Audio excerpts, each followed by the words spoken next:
Bismillahirrahmanirrahim. Assalamualaikum warahmatullahi wabarakatuh.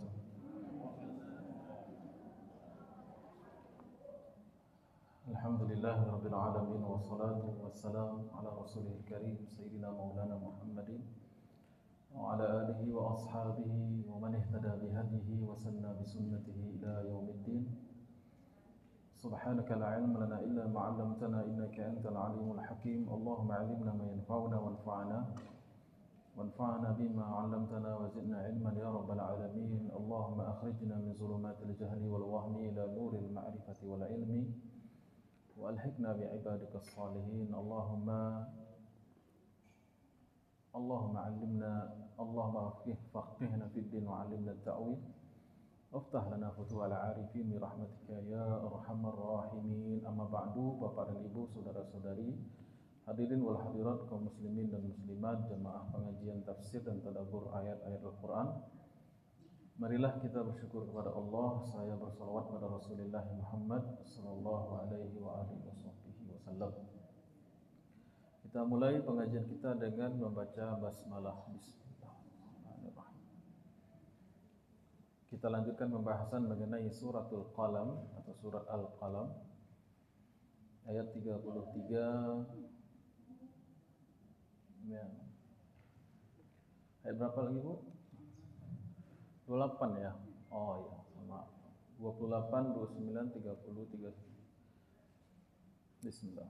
Kita mulai dengan membaca surat Al-Fatihah bersama-sama. Mudah-mudahan dengan keberkahan surat Al-Fatihah Allah berikan kita pemahaman dan ilmu yang bermanfaat.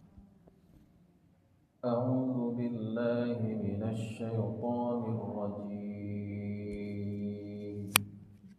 Bismillahirrahmanirrahim. Alhamdulillahi rabbil alamin. Ar-Rahmanir Rahim. Maliki yaumiddin. Iyyaka na'budu wa iyyaka nasta'in. إلى الصراط المستقيم صراط الذين أنعمت عليهم غير المغضوب عليهم ولا الضالين.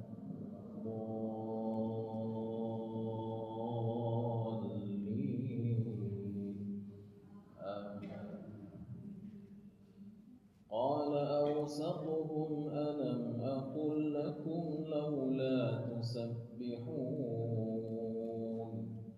قالوا سبحان ربنا إنا كنا ظالمين. فأقبل بعضهم على بعض يتلاومون قالوا يا ويلنا إنا كنا طاغين. عسى ربنا أن يبدلنا خيرا منها إنا إلى ربنا راغبون. كذلك العذاب ولعذاب الآخرة أكبر لو كانوا يعلمون. صدق الله جل وعلا وصدق رسوله. Ini masih kelanjutan kisah ya Pak Ibu ya. Masih kelanjutan kisah mengenai siapa? Ashabul Jannah. Bukan Ashabul Kahfi ya. Ini masih kelanjutan dari kisah Ashabul Jannah, yang mana kisah ini terjadi di negeri Yaman, 2 farsakh dari kota Sana'a setelah diangkatnya Nabi Isa alaihissalam ke langit. Ya, di mana di situ ada seorang ayah yang saleh, punya kebun anggur atau kebun buah-buahan yang luas sekali. Kebiasaan ayah soleh ini dia suka berzakat, berinfak, bersedekah dari hasil kebunnya. Dalam Islam disebut dengan zakat pertanian. Zakatul as-simar, ya. Zakatul zuru' wa thimar, zakat pertanian. Jadi model-model syariat Islam itu kadang ditampilkan dalam Al-Quran dalam bentuk kisah. Ya, contohnya syariat waris, ya, disebutkan dalam surah Al-Baqarah kan begitu kan. Kisah sapi betina. Syariat kurban, ya, disebutkan dalam kisah Nabi Ibrahim kan begitu. Kisah jihad disebutkan dalam syariat jihad disebutkan dalam kisah Nabi Daud, Talut versus Jalut, ya. Syariat puasa, ya, disebutkan kisah Siti Maryam, ya. Syariat menikah disebutkan dalam kisah Nabi Musa menikah pakai mahar berupa bekerja dengan calon mertuanya. Syariat zakat pertanian disebutkan dengan kisah Ashabul Kahfi, tidak Ashabul Jannah. Ya, jadi begitu kira-kira. Jadi beberapa syariat Islam yang kita sebutkan di antaranya tadi, sedikit di antaranya tadi, terkadang bukan hanya soal perintah dan larangan dan aturan, tetapi terkadang pembahasannya terdapat dalam penyebutan kisah. Baik. Kemudian laki-laki soleh tadi yang suka berzakat, suka bersedekah hasil kebunnya, ada 3 orang yang mendapatkan hasil kebunnya itu, yaitu para aramil, para janda miskin. Al-yatama disebutkan oleh ahli tafsir, yang mendapatkan benefit atau keuntungan dari zakatnya itu adalah al-masakin, orang-orang miskin, yatama wal aramil, ya, orang-orang ya, anak-anak yatim dan janda miskin dan orang-orang fakir, ya, itu yang selalu secara konsisten diberikan hak mereka. Wa fi amwalihim haqqun ma'lum lis-sa'ili wal mahrum. Dalam harta orang kaya itu ada hak yang maklum. Maklum artinya seyogyanya, seharusnya, ya, seharusnya orang kaya belajar fikihnya lebih intensif. Orang kalau punya aset banyak, punya harta banyak, punya piti sambua, rekening panua, dompet tabah, ibu ya, itu belajar fikihnya harus lebih banyak, terutama fikih harta, fikih zakat, fikih wasiat, fikih waris, fikih hibah, fikih zakat, fikih sedekah dan lain, wakaf dan lain sebagainya. Tapi kalau ndak kayu tuh, atau ndak pengen jadi kayu, ndak tahu itu dah. Ya Pak Ibu, ambo jali-jali ini kalau buat rasul-rasul ndak kayu ustaz, anak gak ditinggal ndak ada warisan, ndak usah belajar fikih mawaris. Ya, tapi kalau rasa-rasanya kita orang kaya dan kita mau jadi orang kaya, harus siap dengan belajar fikih lebih banyak. Nampaknya dari depan kaya semua nih. Amin, berarti belum kaya. Ya. Kaya itu bukan di tangan ya Bapak Ibu ya. Ya, laisal ghina bi kasratil arad. Kata Rasulullah, kaya itu bukan banyak barang, bukan banyak emas, walakinal ghina ghinaul qalb, ghinaun nafs. Tapi kekayaan itu ada pada hati yang tak ada merasa butuh dengan dunia. Baik. Nah, jadi ayat kisah ini walaupun ini cerita tentang ashabul jannah atau saudagar kaya pemilik kebun raya itu, tapi esensinya yang mesti kita ambil itu, substansinya yang mesti kita tarik. Ya, bahwasanya setiap orang dalam harta yang halal, Kebun itu halal apa haram berkebun? Pekerjaan halal apa haram berkebun Pak Ibu? Tanah-tanah sendiri, pupuk-pupuk sendiri, benih-benih sendiri, pekerja digaji, beternak, bertani itu halal apa haram? Halal, pekerjaan halal. Tetapi dalam filsafah fikih Islam, di dalam harta orang kaya ada hak orang harta yang mana? Harta yang halal apa yang haram? Halo, harta yang halal apa yang haram? Harta yang halal. Jadi bersedekah, berinfak, sedekah itu, berzakat itu dari harta yang halal, bukan dari harta yang haram. Ustaz, kan ada ayatnya dalam Quran, khudz min amwalihim shadaqatan tutahhiruhum wa tuzakkihim biha. Ambillah zakat dari orang kaya tersebut untuk membersihkan harta dan diri mereka. Oh, berarti kalau uang itu kotor, Ustaz, bisa bersih pakai zakat. Betul apa tidak Bapak Ibu?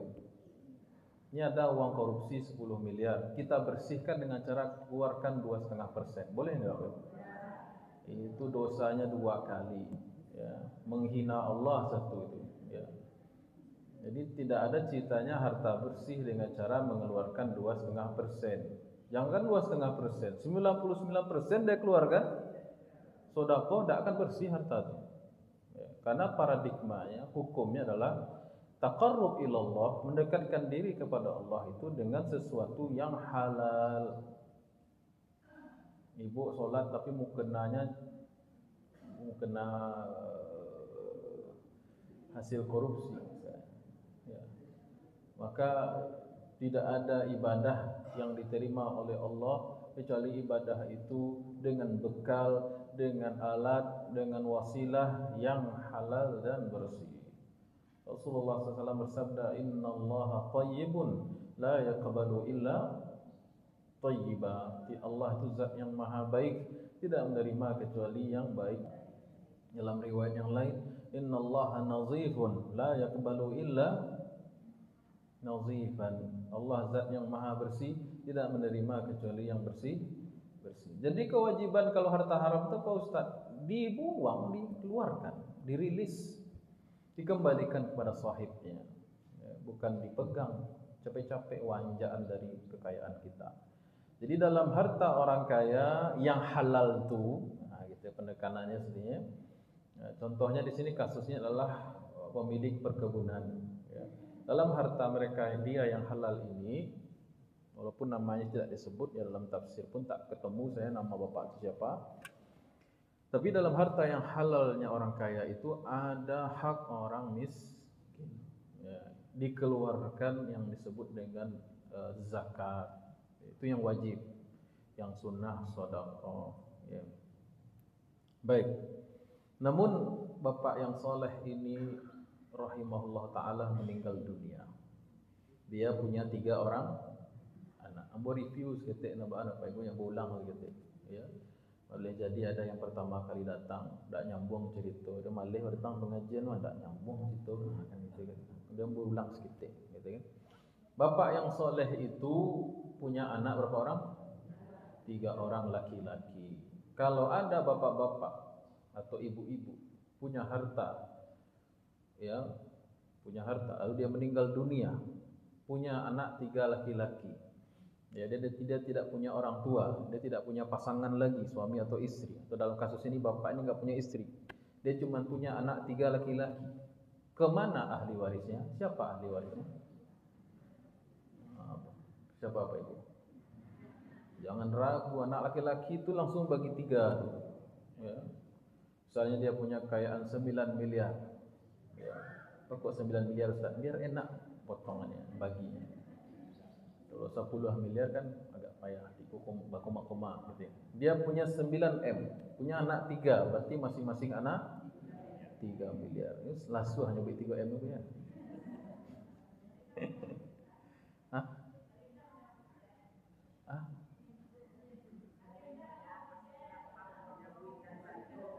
Apa Bu? Iya, iya. Baik. Jadi masing-masing anak ini dapat 1/3 dari kekayaan bapaknya, kan begitu, ya. Tapi anak-anak itu berkata, ya, seringkas saja lah ya, anak-anak itu berkata satu dengan yang lainnya, ini hartanya kita ini mengecil nih, ya, walaupun 3 miliar itu besar, aset sepertiga dari kebun itu besar, tapi mereka memandang hartanya menjadi terbagi 3 gitu. Walhasil untuk memaksimumkan, nah ini mindset ya, untuk memaksimumkan kepemilikan, mereka menyetop yang namanya zakat dan sedekah. Ini mindset, pola pikir. Dia pikir sedekah itu, zakat dan sedekah itu mengurangi harta. Ini mindset yang mau Allah batalkan dalam ayat. Ya.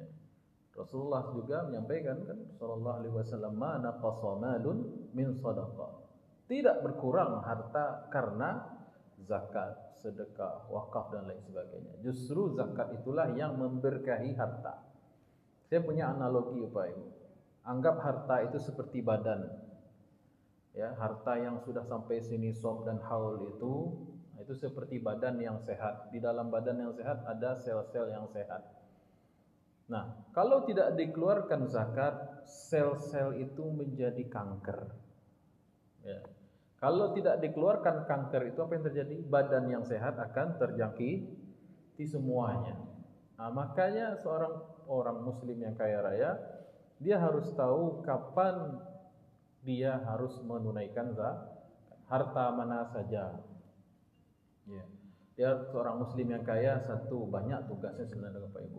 Dia harus memastikan input dan output kekayaannya. Ya. Yang kedua, dia harus tahu harta yang dia miliki itu mana saja yang wajib zakat. Yang ketiga, dia harus tahu kapan mengeluarkan zakat. Ada zakat yang perlu penandaan waktu. Ya, umumnya zakat itu ada penandaan waktu disebut dengan haul. Ada batas minimum keluar zakat disebut dengan nisab. Ya. Jadi dia harus tahu. Zakat kok beda sama solat. Kalau solat wak sama-sama paham, karena ramai-ramai kan solat berjamaah. Datang waktunya sama-sama serentak salat subuh, sama-sama serentak salat zuhur. Tapi kalau zakat sama enggak tiap orang? Enggak. Ya, bahkan saudara kembar sekalipun kalau harta mereka berbeda, startnya pun berbeda. Ya. Baik, itu diantaranya. Akhirnya mereka punya pikiran, ya usahlah kita keluarkan zakat. Kita bahkan mereka punya siasat. Kita duluan panen sebelum jadwal yang biasa ayah kita memanen. Ya. Mereka sengaja potong apa istilahnya itu? Dia pintasi, pinteh sebelum ini. Dia pintasi waktu kedatangan para fakir miskin, janda miskin, fuqara itu, orang anak yatim itu, biasanya mereka itu menerima zakat itu waktu duha. Waktu sudah terang seperti inilah. Akhirnya mereka subuh-subuh masih gelap, mereka sudah keluar rumah. Itulah singkatnya gitu kan. Ternyata untuk mengelabui orang miskin. Ternyata begitu mereka niat untuk tidak mengeluarkan zakat sedekahnya dan ingin memanen di waktu pagi itu, pada malam harinya apa? Fatafa. Ya. Ayatnya fatafa 'alaiha ta'ifun mir rabbika wa hum naimun. Sedang mereka naimun, tidur tanpa mereka sadari, telah berkeliling di kebun mereka yang luas itu makhluk yang berkeliling. Nah, tidak disebutkan secara eksplisit dan makhluk itu. Sebagian ahli tafsir mengatakan apa kemarin? Malaikat Jibril alaihi salam, dan banyak tafsiran yang lain yang sudah kita bahas, gitu ya. Walhasil, ibaratkan rondap semalam, kandai rondap semalam, akhirnya seluruh perkebunan itu berubah menjadi hitam, ya, hangus, gitu ya. Tidak beda lagi mana akar, mana batang, daun, buah, tidak beda. Semuanya menghitam. Lalu mereka pagi-pagi itu sampai di kebun, mereka lihat apa? Ya, fa asbahat kas-sarim. Semuanya seperti pekatnya malam yang hitam, ya. Sampai-sampai mereka mengatakan apa? Sampai-sampai mereka mengatakan kita sesat jalan, ya. Apa kata mereka? Falamma ra'auha qalu inna ladallun, ayat 26. Ketika mereka sampai di lokasi perkebunan mereka, mereka berkata, kita ini sesat kayaknya, salah map ini. Google Map-nya error nih katanya. Kita tidak di lokasi, ini bukan kebun kita nggak hangus seperti ini. Ya, saking berubah drastis 180 derajat. Kemudian yang lain berkata, "Nah, kita di lokasi yang benar." Namun bal nahnu mahrumun. Bal, realitanya kalau ada kata bal dalam Quran maknanya realita. Pada kenyataannya nahnu mahrumun. Kita tidak bisa panen, kita gagal panen. Kita dihalangi, mahrum artinya terhalang. Kita terhalang dari keinginan kita untuk memanen. Lihat, dari mindset, pola pikir yang salah, akidah yang salah, nio balabo malah buntung, mau untung malah buntung, nio balabo malah cilako. Karena Allah yang mau mereka permainkan. Itu saya bilang tadi, ternyata harta zakat yang tadi kanker kecil itu seharusnya dikeluarkan, mudah menyebar semua, hancur semuanya. Nasallallahu alaihi wasallam. Semoga kita semua diselamatkan dari penyakit-penyakit. Amin ya rabbal alamin. Ya. Qala awsatuhum, sampai di sini kemarin. Itu supaya biar nyam-nyam kita, biar nyambung gitu maksudnya. Qala awsatuhum, berkata yang terbaik dari mereka. Ya, Allah mengatakan awsat. Awsat itu isim tafdil dari wasat. Awsat artinya yang paling bagus. Padahal mereka kan lagi dapat azab nih. Mereka bertiga kan lagi dapat azab, teguran dari Allah Subhanahu wa taala. Tapi Allah masih muji salah satunya dengan menyebutkan yang terbaik dari mereka.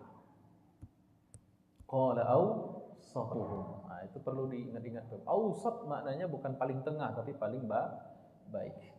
Ya.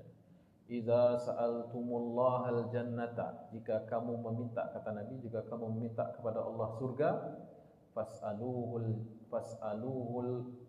al-firdaus al-a'la, mintalah surga firdaus yang paling. Fahinnahu a'laha wa awsatuha, sungguhnya dia firdaus itu surga paling tinggi dan paling bagus. Berkata yang paling bagus di antara mereka bertiga.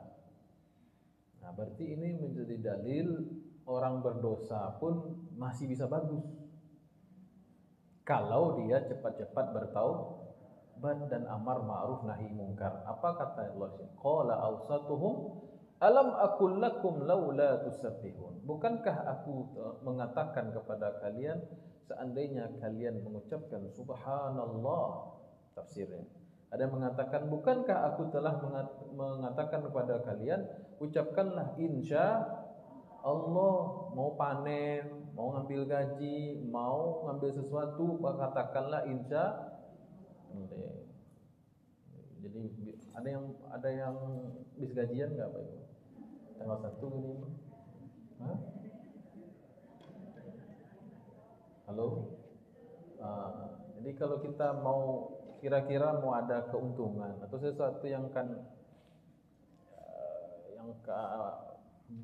sesuatu yang bagus yang mau kita ambil, ada rencana-rencana yang baik, ibu kawaminantu, gitu kan?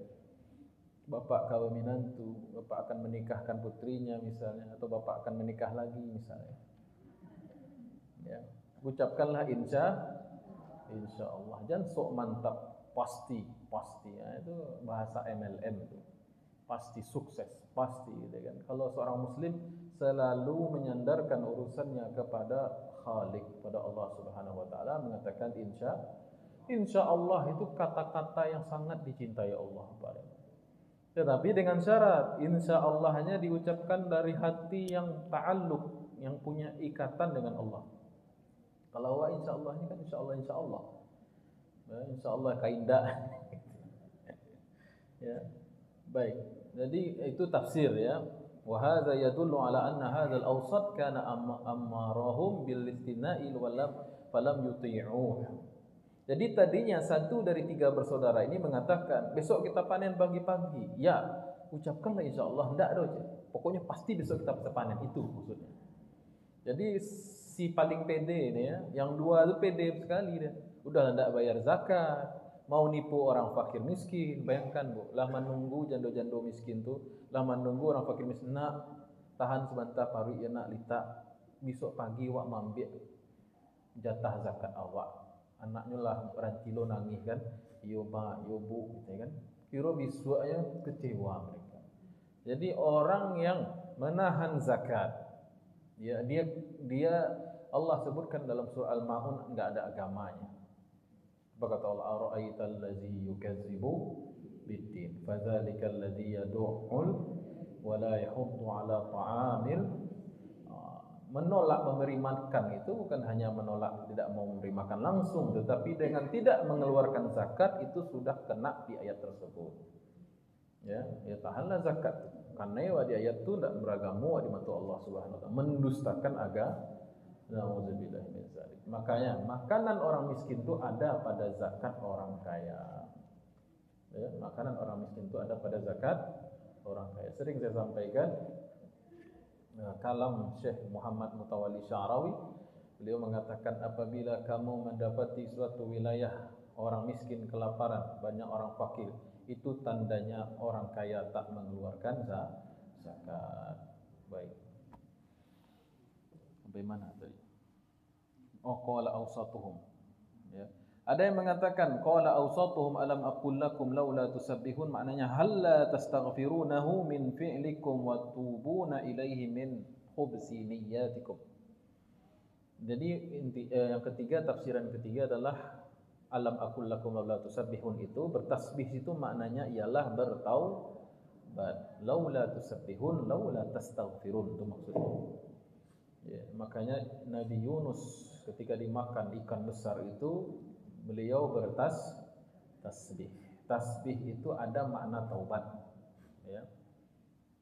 Tapi taubat belum tentu ada makna tasbih. Itulah keunggulan tasbih Pak Ibu.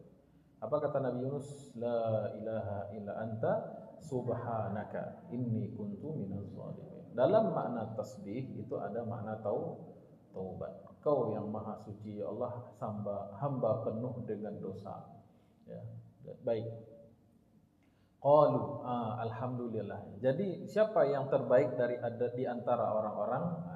Adalah orang yang mengingatkan untuk bertaubat. Itulah yang terbaik di antara kaum, walaupun kaum itu berdosa semua. Qala awsatuhum, yang berkata orang yang terbaik di antara mereka untuk mengingatkan mereka untuk bertasbih. Qalu subhana, alhamdulillahnya mereka mau menerima saran dari saudaranya itu. Ya, makanya Allah Taala mengatakan dalam ayat, merugi seluruh manusia kecuali siapa? Wal 'asri innal insana lafi khusrin illa allazina amanu, orang yang beriman, wa amilus shalihat wa tawasau bil haq, orang yang saling memberi wasiat atau nasihat, menerima, memberi, menerima nasihat. Ya.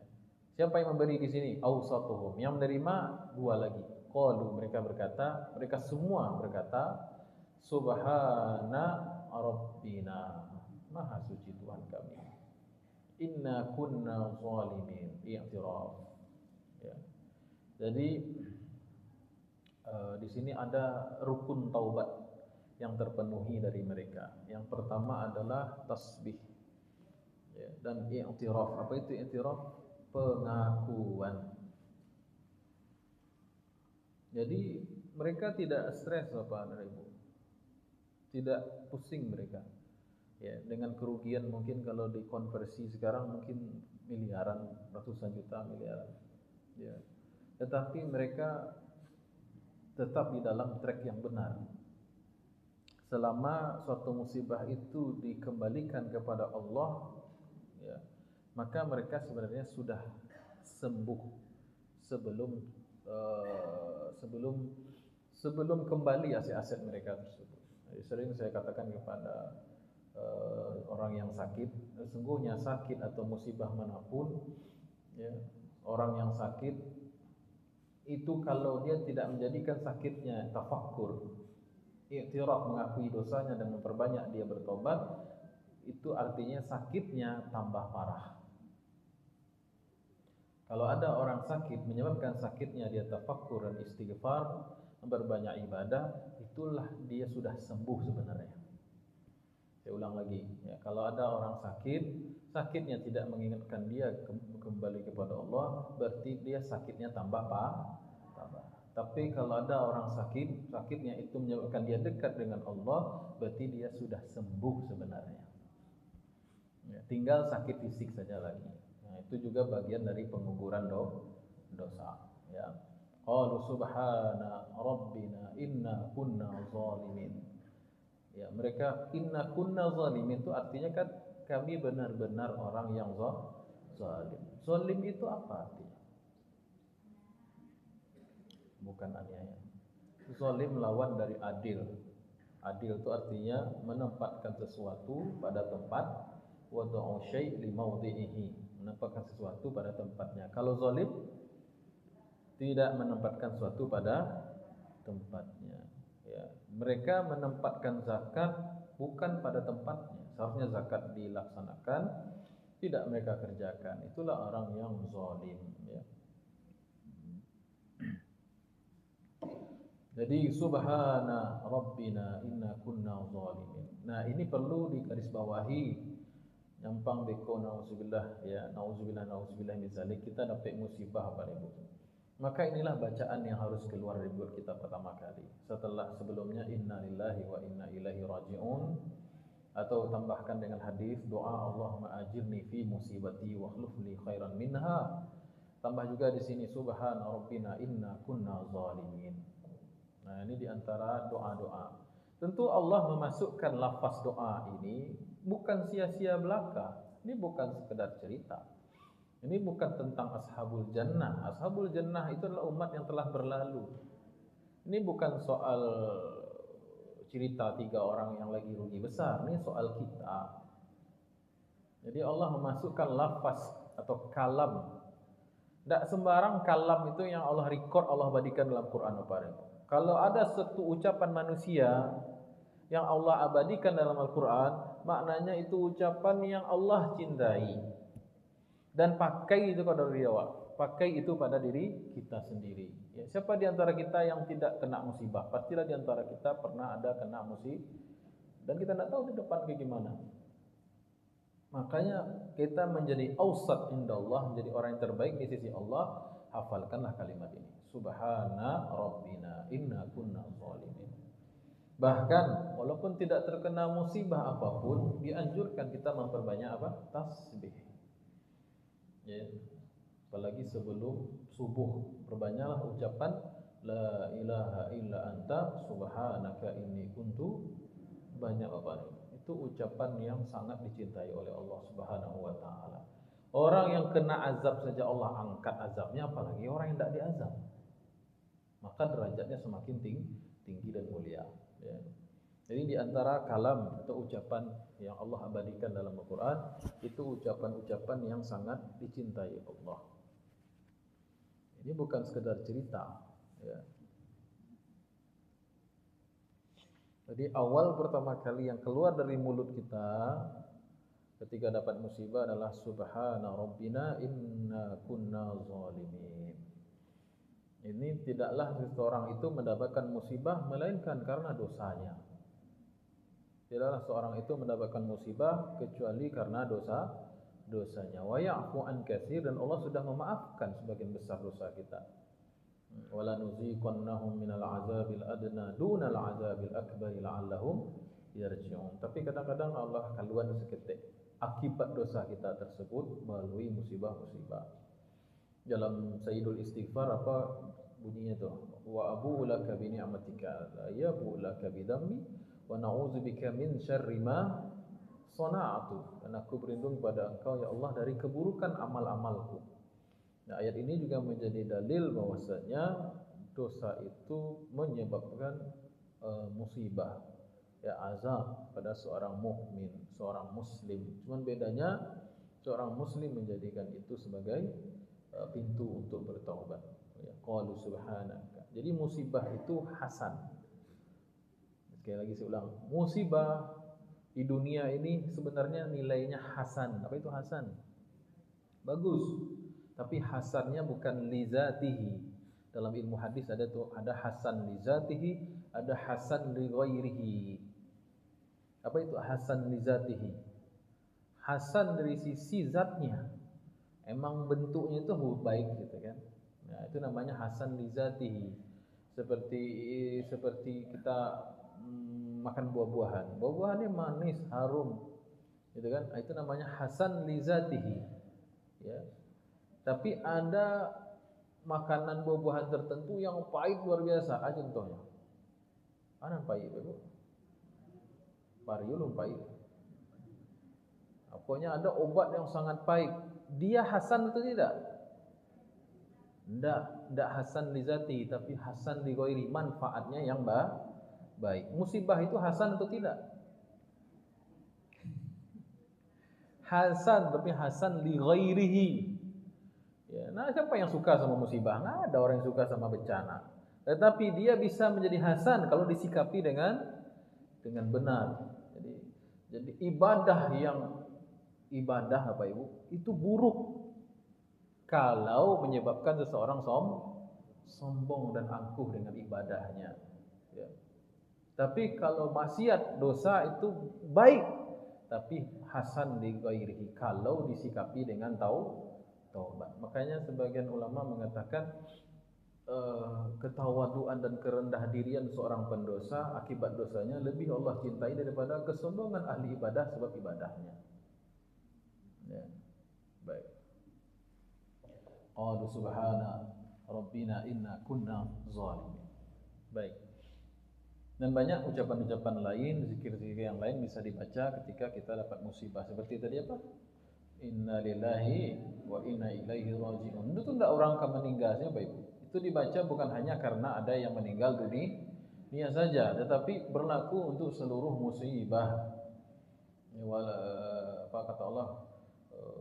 Lanabluwannakum bisyai'in minal khawfi wal ju'i wa naqsin minal amwali wal anfusi.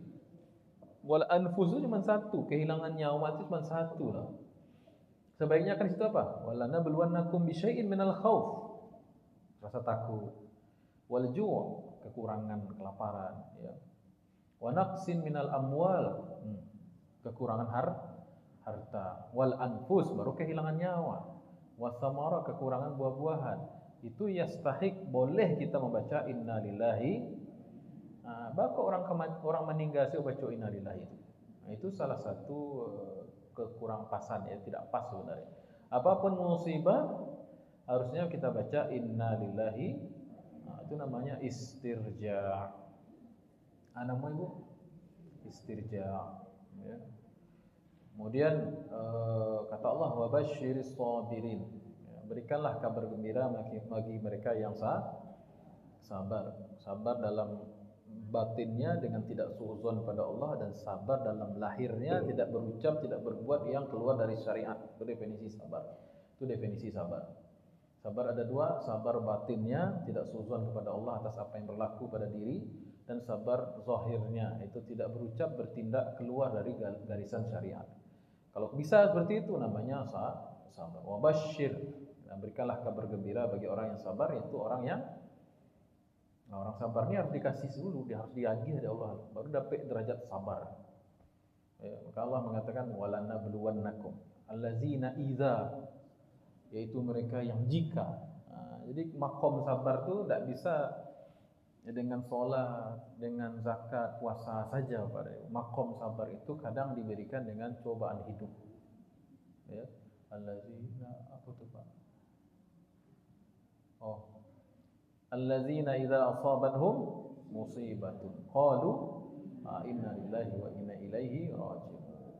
Apa kata Allah? Ulaika alaihim shalawatun min rabbihim wa rahmah wa ulaika humul. Itulah orang-orang yang diberikan ampunan rahmat oleh Allah SWT. Itulah orang yang mendapatkan hidayah.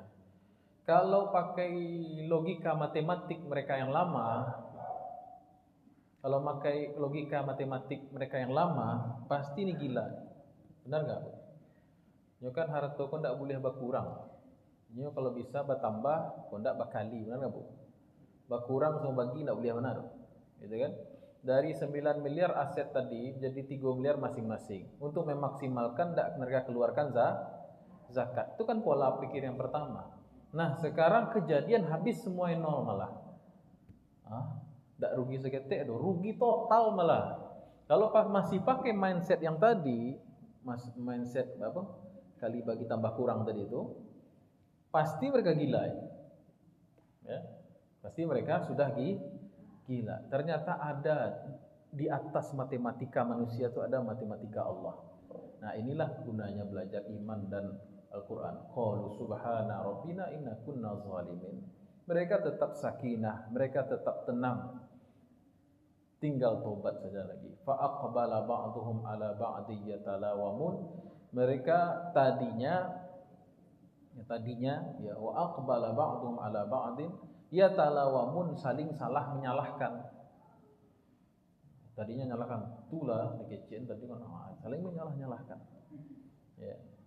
Tapi ini sebelum mereka bertobat. Ketika mereka sudah bertobat, mereka tidak lagi saling menyalahkan. Yatalawamun itu saling menyalahkan. Al-laum itu mencela, celaan. Laim artinya pencela. Yatalawamun, orangnya saling mencela. Baik. Jadi apa namanya, di antara obat kalau orang ingin sakinah itu masing-masing individu, baik itu bersaudara, baik itu berumah tangga, suami dan istri, maka kuncinya ialah masing-masing introspeksi diri saja. Ya, masing-masing membaca subhana la ilaha illa anta subhanaka inni kuntu minadz zalimin. Bapak Ibu. Ya. Itulah obat daripada perselisihan, ya. Kalau tidak akan muncul perselisihan, akan muncul stres, ya. Fa aqbala ba'dhum ala ba'din yatalawamun qalu. Baik. Saya baca tafsir dulu ya. Wa qala fa aqbala ba'dhum ala ba'd ay yalumu hadza fi qasmi wa manil masakin, ya. Mereka itu sebagian dari mereka mengatakan ini salah kamu karena kamu tadinya apa namanya tidak mengeluarkan zakat, tidak kan tadi dibilangin gitu kan. Begitulah kira-kira. Asa rabbuna. Nah itu. Dan mereka berkata asa rabbuna ayyubdilana khairan minha. Ya. Yaitu mereka berkata semoga Allah Subhanahu wa taala setelah pertobatan kita ini Allah menerima tobat kita dan mudah-mudahan Allah menggantikan. An yubdilana maksudnya abdalanallahu khairan minha. Semoga Allah mengganti, ya, semua yang kembali, semua yang terjadi datang dari Allah dan kita pun kembali kepada Allah dan Allah juga yang bisa menghadirkan harta yang lebih baik daripada ini. Toh juga selama ini nikmat rezeki datang dari Allah, kan begitu, ya. Kalau dicabut ya terserah Allah, kan begitu. Nah, ini kayaknya mudah diucapkan ya. Tapi realitanya tidak seperti itu, ya. In abdalanallah. Jadi sir daripada ayat ini Bapak Ibu adalah husnuzon kepada Allah, sangka baik kepada Allah. Ya. Dan punya apa istilahnya harapan. Jangan putus asa. Di mana pintu tobat sudah kita lalui, insya Allah datang ganti yang lebih baik. Makanya di antara doa orang bermusibah tadi apa? Wakhlufni khairan minha. Ya Allah, berikanlah aku pahala, ajirni fi musibati.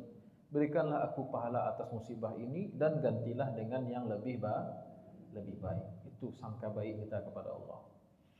Nah, jadi banyak sekali perkataan mereka yang Allah abadikan dalam ayat-ayat ini, Pak Ibu. Asa Rabbuna, mudah-mudahan Tuhan kami yang menciptakan kami, berikan kami rezeki dan petunjuk. Ayyubadilan khairan minha, menggantikan bagi kami kebun yang sudah hancur ini dengan yang lebih baik. Inna ila rabbina raghibun. Kami sangatlah berharap kepada Tuhan kami. Baik, bagi yang mungkin terkena musibah, kehilangan, kematian atau apapun, yakinlah Allah Subhanahu wa taala apabila kita sudah menempuh pintu taubat, Allah akan mengganti yang lebih baik lagi daripada itu. Baik. Disebutkan dalam tafsir, inna abdalanallahu khairan minha lanasna'anna kama sana'at abauna fada'allahu tadarru'u. Nah, maksud pertobatan mereka di sini bukan hanya baca subhana rabbina, ibu-ibu, bapak-bapak. Tapi disebutkan oleh Imam Qurtubi, yaitu mereka berkomitmen untuk kembali menjalankan apa yang dilakukan ayah mereka dulu. Nah, itu. Di reset kembali, dikembalikan.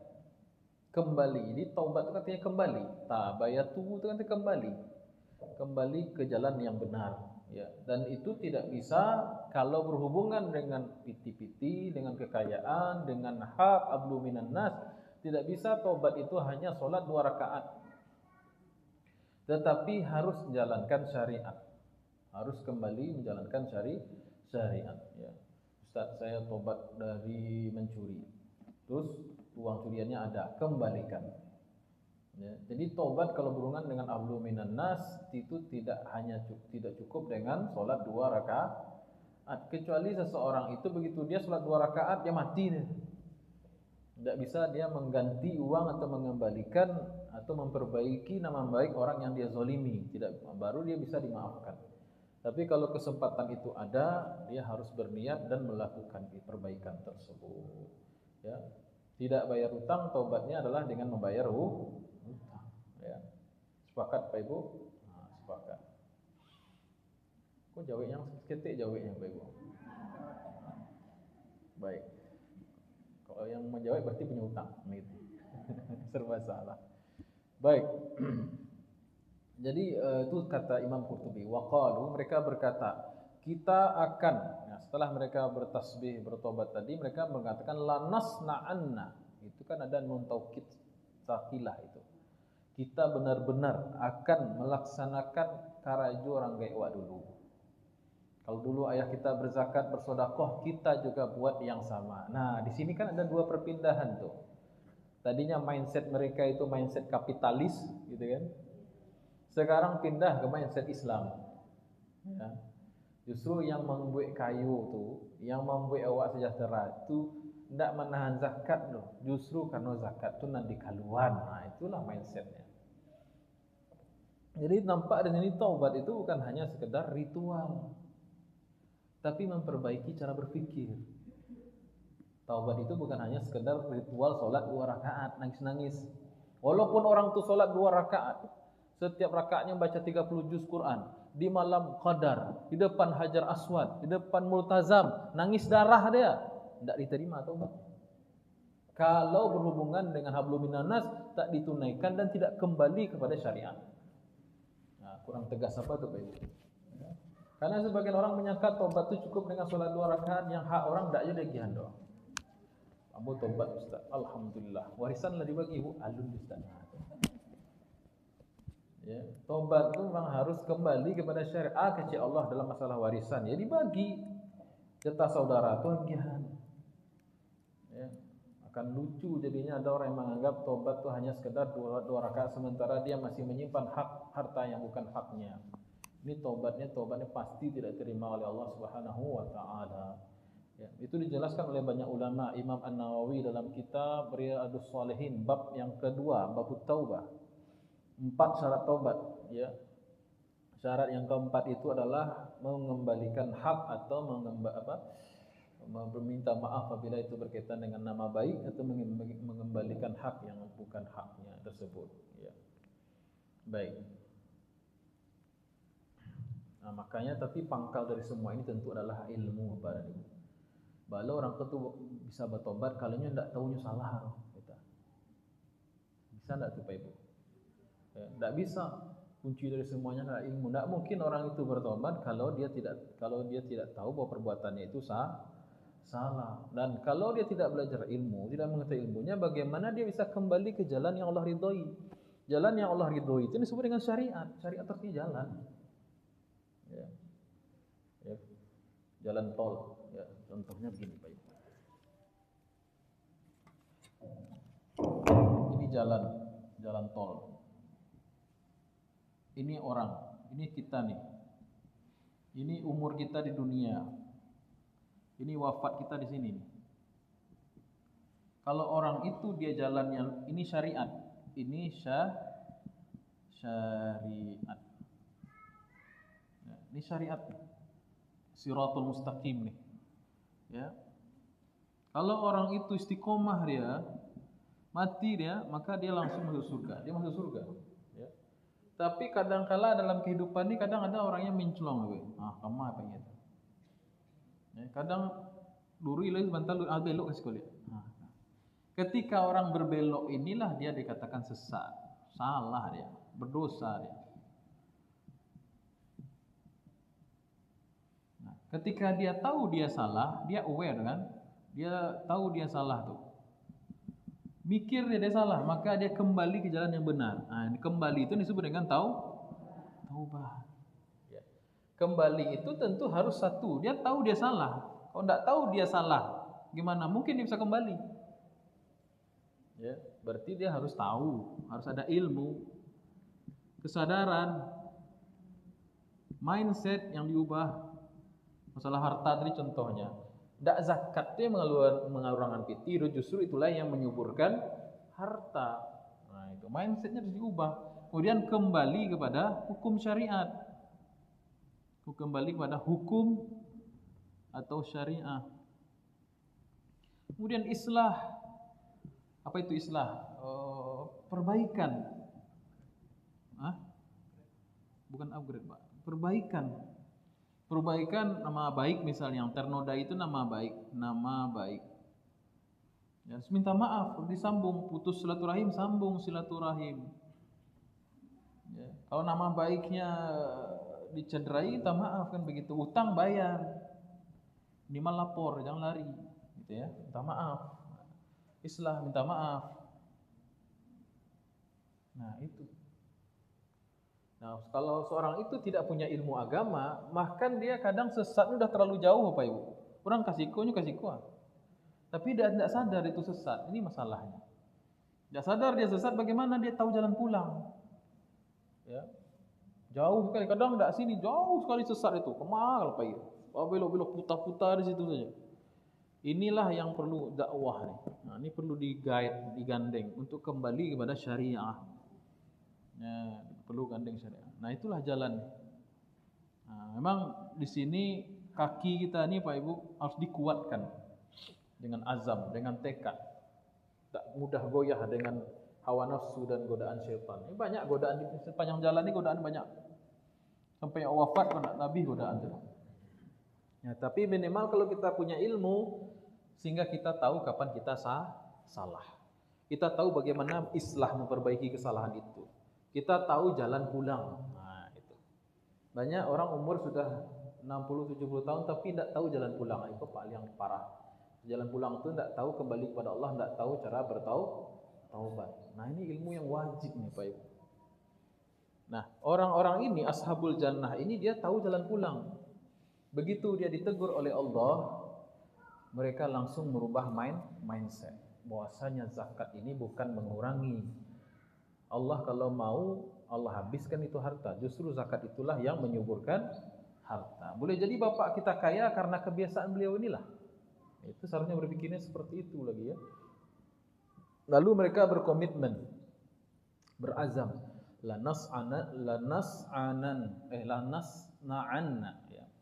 Kami akan benar-benar mengembalikan peraturan atau kebiasaan orang tua kami dulu, yaitu mengeluarkan zakat. Berkata Abdullah bin Mas'ud dalam kitab Al-Kasyaf ya, Imam Zamakhsyari ya. Berkata Abdullah bin Mas'ud, apa yang terjadi setelah itu Pak dan Ibu? Wah, ini good ending, happy ending ya. Kalau di film itu namanya happy end. Enggak disebutkan di dalam ayat, tapi disebutkan dalam tafsir. Apa kata Abdullah bin Mas'ud radhiyallahu anhu, sahabat Nabi yang ahli tafsir ya? Innal qauma akhlasu wa arafallahu minhum sidqahum. Mereka benar-benar tulus, tobatnya benar-benar bersih, tobatnya benar-benar ikhlas. Ya, mereka juga melaksanakan hukum Allah lagi, bayar zakat dan lain sebagainya. Dan Allah SWT mengetahui kesungguhan taubat mereka yang bertiga ini. Apa yang terjadi Bapak dan Ibu? Fa'abdalahum jannatan yuqalu lahal hayawanu. Maka Allah ganti kebun mereka yang hangus tadi menjadi kebun yang lebih baik lagi dari sebelumnya. hasianya lebih daripada zaman bapaknya. Lebih lagi, ya. Fiha inabun yahmilul baghlu minha unqudan wahida. Allahu akbar. Satu tandannya dibawa oleh satu bagol. Bagol itu sejenis keledai, campuran keledai dan kuda. Ada kuda kawin sama keledai, anaknya namanya bagel. Ndak ada di awak dah. Ya. Kalau kuda ada di awak apa ibu ya? Kalau keledai ada ndak? Ah? Iya, kebun binatang ada, tapi umumnya ada yang pernah lihat keledai di sini Bapak Ibu? Alhamdulillah saya juga belum, ya. Apalagi bagel, ya, kita nggak tahu itu bagel itu bentuknya. Katanya sih lebih besar dari keledai, lebih kecil dari kuda. Nah, gitulah. Jadi satu tandannya dibawa, buahnya itu dibawa oleh satu keledai. Ini udah benar dahsyat apanya hasil panennya setelah mereka bertaubat diganti oleh Allah Subhanahu wa taala. Baik. Maka bahkan kisah ini ada saksi hidup. Ya. Maksudnya kebun mereka yang sangat banyak buahnya tadi itu setelah mereka bertobat, itu pernah ada rawi periwayat yang menyaksikan langsung kebun itu. Namanya Al-Yamani Abu Khalid. Apa kata beliau? Dakhaltu tilkal jannata. Saya pernah masuk ke kebun mereka. Fara'aitu kulla unqudin minha karrajulil aswadil qa'im. Setiap tandan buahnya itu seperti laki-laki besar. Saking gadangnya banyaknya buah di pohonnya tersebut, gitu kan? Jadi sudah saksi hidupnya ada. Nah, itulah hikmah kenapa kisah-kisah Quran itu berkisar di Jazirah Arab, karena Allah SWT ingin menunjukkan kepada hamba-hambanya yang ingin mencari kebenaran untuk menyelidiki benarnya berita tersebut, ya, yang bisa dijangkau oleh masyarakat Jazirah Arab ketika itu. Baik.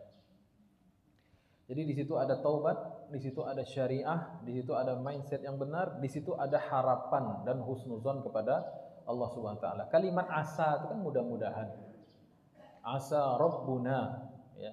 Mudah-mudahan Allah Subhanahu wa taala mengganti yang lebih baik daripada ini. Sesungguhnya kita benar-benar raghbah artinya keinginan kuat. Kami benar-benar sangka baik dan keinginan kuat kepada Allah Subhanahu wa taala. Dan Allah menutup kisah ini dengan ayat kadzalikal azab. Demikianlah adanya azab. Maksudnya azab di sini ialah azab dunia. Azab itu artinya hukuman. Demikianlah hukuman, ya, teguran Allah Subhanahu wa taala di dunia, wala azabul akhirati akbar. Ketahuilah kata Allah, sedangkan azab di akhirat itu jauh lebih besar lagi, ya. Untungnya masih di dunia bisa diperbaiki. Kalau azab akhirat pulang tidak bisa. Kalau sudah kena azab akhirat tidak ada lagi jalan pulang, yang hanya adalah penyesalan, teriakan, tangisan, ya, penyesalan, gitu kan. Kalau di dunia ditegur oleh Allah masih bisa diperbaiki, tapi kalau di akhirat tidak ada lagi jalan taubat, tidak ada lagi. Tobat itu kapan ditutup? Ketika nyawa sudah berada di kerongkongan atau matahari terbit sebelah barat. Baik. Berkata Imam Al-Qurtubi, "Kadzalika al-azab. Azabud dunya wa halakul amwal." Di antara azab dunia itu adalah kehilangan harta benda. Di antara azab di dunia adalah kehilangan harta benda. Itu termasuk azab, teguran dari Allah Subhanahu wa taala. Ya pasti kita ingat-ingat, oh mungkin zakat kalau dibayar, gitu kan. Atau mungkin ada hak anak yatim yang kita ambil atau apa. Segera introspeksi diri. Tadi sudah kita sebutkan alurnya adalah cepat-cepat membaca subhana rabbina inna kunna zalimin. Kemudian kembali kepada syariat, introspeksi hukum syariat apa yang kita lalaikan. Yang ketiga, berharap kepada Allah, sangka baik akan diganti dengan yang lebih baik lagi. Baik. Ada pertanyaan sampai sini Pak?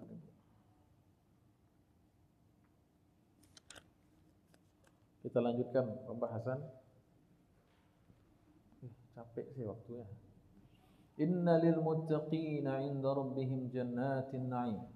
Ya, sesungguhnya kata Allah, orang-orang yang bertakwa itu di sisi Tuhannya, dia berada dalam jannatin na'im.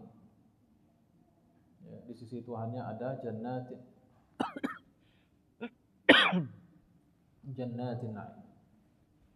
Seandainya dikatakan inna lil muttaqina inda rabbihim, ya, sudah mencukupi bagi seorang yang faham makna kedekatan dengan Allah, kebahagiaan bersama Allah, maka sudah cukup, ya.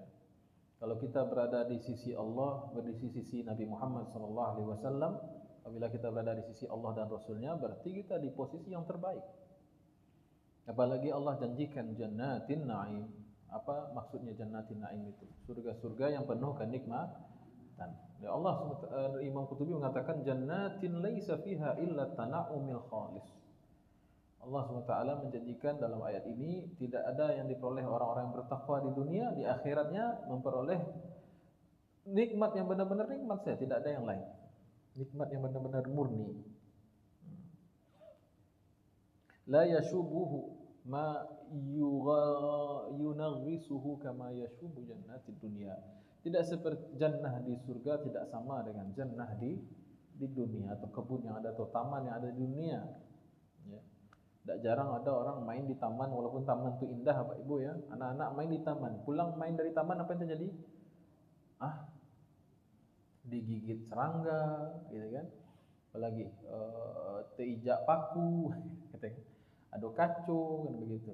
Nah, taman-taman di surga tidak bisa dibandingkan dengan taman di dunia, tidak bisa dibandingkan surga, sebaliknya. Taman di surga tak bisa dibandingkan dengan taman di dunia. Baik, taman di surga khalis, memang betul hanyalah kenikmatan belaka. Baik. Afanaj'alul muslimina kal mujrimin? Apakah kami menjadikan orang Islam, orang yang berpasrah kepada Allah, sama dengan orang-orang yang berbuat dosa? Orang-orang yang berbuat jarimah, ya, jarimah itu artinya kejahatan.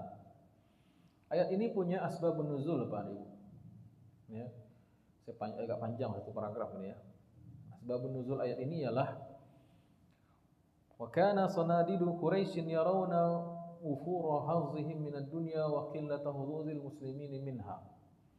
Ayat ini itu punya latar belakang bahwasanya para petinggi kafir Quraisy melihat bagian duniawi mereka itu banyak dibandingkan orang Islam. Maksudnya betul. Orang Islam kebanyakan miskin gitu. Orang Islam pengikut Muhammad itu kebanyakan miskin-miskin gitu. Kita ini banyak punya dunia, gitu kan? Punya banyak emas, perak dan lain sebagainya. Fa idza sami'u bi haditsil akhirah. Apabila mereka mendengar kabar-kabar tentang akhirat, wa ma wa'adahu Allahul mu'minin, dan janji Allah pada orang beriman, qalu, mereka berkata, in sahha anna tub'atsu kama yaz'umu Muhammadun wa man ma'ah, jika benar adanya akhirat itu memang benar adanya, lam yakun haluna wa haluhum illa mislam ma hiya fid dunya, maka keadaannya sama keadaan kita di dunia sekarang. Paham maksudnya Pak Ibu? Nah, kecil orang kafir, ya kan? Kalau memang lado akhirat tuh, keadaan kita manusia ini sama kayak keadaan kita sekarang. Kalau sekarang saya kaya, di akhirat juga kaya. Kalau orang Islam tuh banyak miskin di dunia, mereka juga miskin. Dari mana mereka punya pemikiran seperti itu? Nah, itulah pemikiran orang kafir Quraisy, Bapak Ibu. Kalau benarlah akhirat itu ada, ya kami akan selalu baik keadaannya. Ya, kami kaya, gen kami itu gen kaya, itulah kira-kira.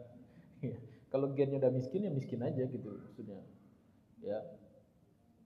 Kemudian wa illa lam yazidu alaina wa lam yafduluna. Mereka tidak akan melebihi kami prestasi dunianya. Nah, gitu ya. Wa aqsa amrihim an yusawuna. Ya, maksimal mereka samalah dengan kita di akhirat. Saya baca ini lucu, saya ketawa saya itu. Kok bisa mereka berpikiran seperti itu ya? Ya. Berarti materialis sekali itu otaknya itu. Ya, agama mereka memang agama kapitalis gitu ya. Memandang suatu kemuliaan itu berdasarkan apa? Harta. Kalau dia punya harta di dunia, berarti Allah memuliakan dia. Wa ammal insanu idza mabtalahu rabbuhu fa akramahu wa na'amahu fa yaqulu rabbi akramani, kan gitu. Ya, adapun insan kafir itu diberikan nikmat oleh Allah, banyak rezeki dilebihkan, mereka sampai mengatakan mengklaim bahwasanya Tuhan tuh sayang sama saya, kan gitu. Jadi ini mindset yang keliru yang ingin Allah sampaikan melalui ayat afanaj'alul muslimina kal mujrimin. Apakah kami memperlakukan orang Islam, orang beriman sama dengan orang-orang yang berbuat kejahatan itu? Tidak sama. Ya, mungkin koruptor itu mungkin gitu juga mindsetnya ya. Saya sekarang korupsi 271 miliar katanya. Nanti di akhirat saya juga ya kayak gitu, harta saya banyak katanya. Ya. Baik. Qalu, maka turunlah firman Allah ini ayat 20 35 ayat surah Al-Qalam ini. Afanaj'alul muslimina kal mujrimin. Al-muslimin, al-mu'minin maksud di situ, mujrimin maksud di situ al-kuffar. Orang-orang kafir. Baik. Berkata Ibnu Abbas radhiyallahu anhuma wa ghairuhu dan lain-lain. Qalat kuffaru Makkah, berkata kafir Quraisy Makkah, inna nu'ta fil akhirati khairan mimma tu'tun.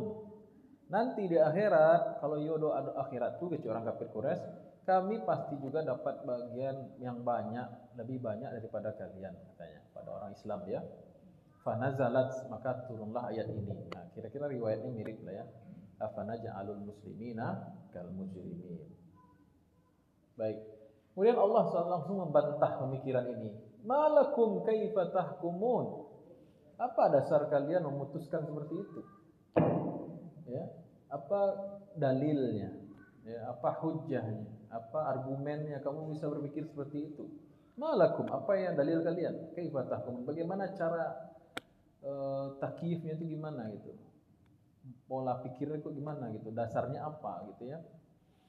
Ya. Kemudian Allah SWT menantang mereka dengan bertanya, am lakum kitabun fihi tadrusun? Apakah kamu punya referensi tidak? Ya, punya sesuatu enggak dalam kitab, dalam Al-Qur'anul Karim atau kitab-kitab yang diwahyukan oleh Allah Subhanahu wa taala yang kamu baca? Ada enggak ayat yang mengatakan seperti itu? Orang kafir itu kalau orang kaya nanti di akhirat juga kaya gitu. Orang muslim walaupun dia beriman atau dia miskin nanti di akhirat juga miskin. Mana ayatnya? Jadi ayat ini membantah ya klaim mereka sendiri gitu kan. Tidak ada dalam Quran yang seperti itu.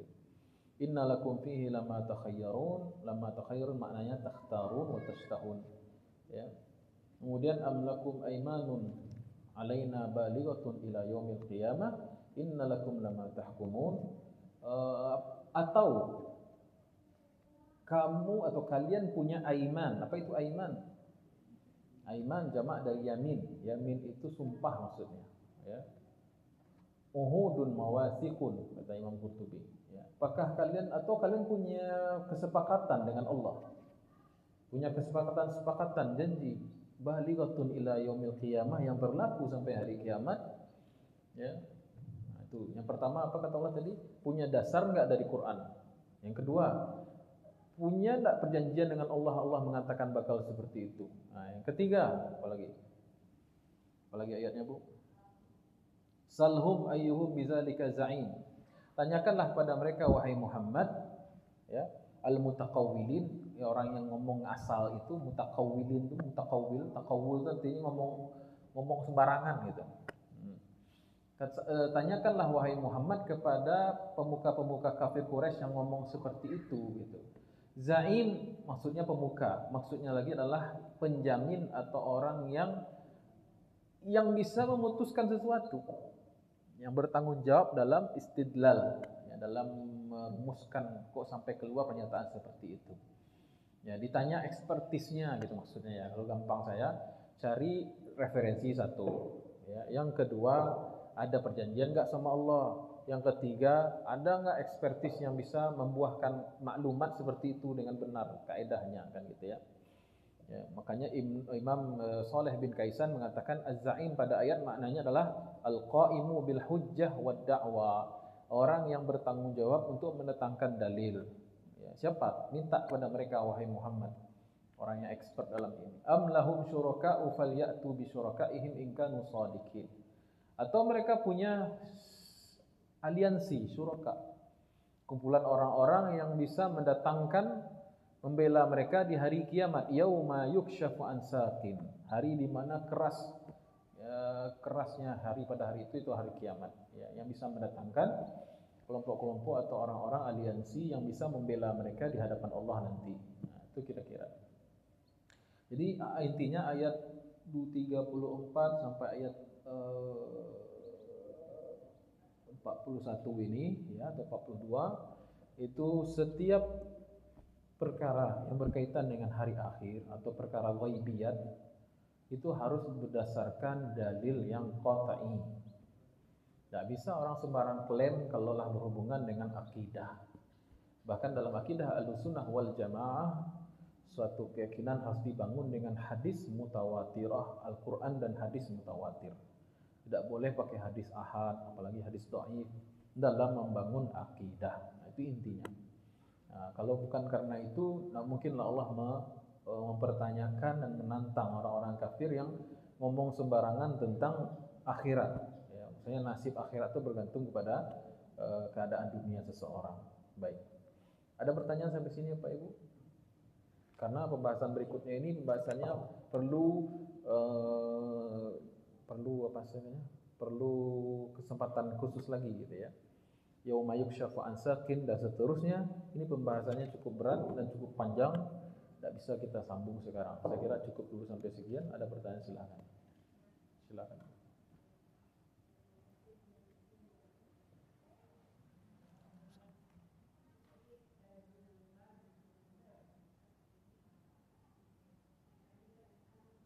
Tidak dengar saya, Bu, maaf. Yang dengar zakat doang. Panjang lebar zakat. Nah, itu yang terdengar.